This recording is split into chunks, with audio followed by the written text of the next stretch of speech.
প্রতিবেশী দেশ বাংলাদেশের সঙ্গে ভারতের সম্পর্ক খারাপ হওয়ার পর এখন তলানিতে ঠেকেছে সীমান্ত বাণিজ্য।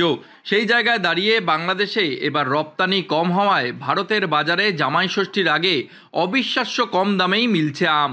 আর তাতেই যেন জমে উঠেছে জামাই ষষ্ঠীর আমের বাজার। জেলার হাবড়া, বারাসাত সহ বিভিন্ন বাজারে 20 থেকে 40 টাকা কেজি দরে মিলছে বাঙালির পছন্দের হিমসাগর গোলাপ খাস। জামাই ষষ্ঠীর আগে তাই ক্রেতাদের আম কেনার হিড়িক দেখা গেল বিভিন্ন বাজারগুলিতে। সেইটা আর বলতে পারবো না, তবে আম হিসেবে 20 টাকা 25 টাকা এটা তো ভাবা যায় না, তাই আর কম বলেই তো মানুষ খেতে পাচ্ছে। 20 টাকা 25 টাকা আম আর এর থেকে আর কি হবে, আর এ না খাইলে আর কি খাবে মানুষ। আর এই বছর আমের দাম কম হয়ে তো সবাই আমরা খাতে পাচ্ছি, অন্য বছর আর বছর আম খাতে পারিনি, অনেকে আম কিনতেই পারিনি, 100 টাকা কিলো আম খাতে পাচ্ছি, আমাদের অসুবিধা হচ্ছে না। এখন আম 20 টাকা 25 টাকা 30 টাকা, ভালো আম হলে 40-50।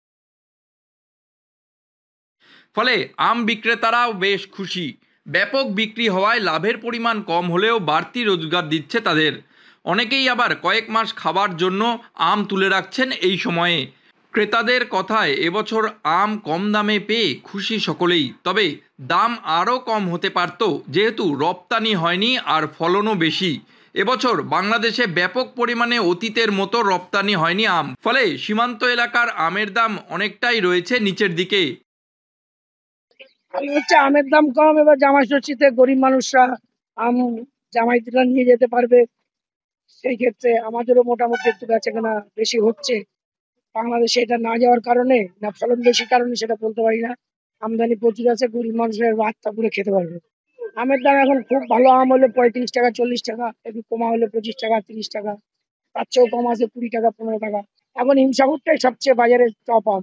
জামাই ষষ্ঠীতে আশা করা যায় ভালো হবে, কিন্তু এখন প্রত্যেকের বাড়ি বাড়ি আম আছে তো, কারণ সেই ক্ষেত্রে কি হবে না হবে এখন সেটা সঠিকভাবে বলতে পারছি না।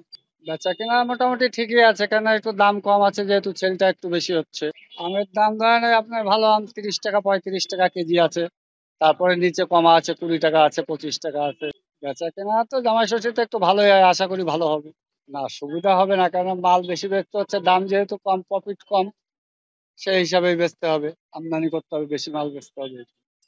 খুব বেশি হতো না, কারণ এবছর আমের ফলন খুব ভালো আছে।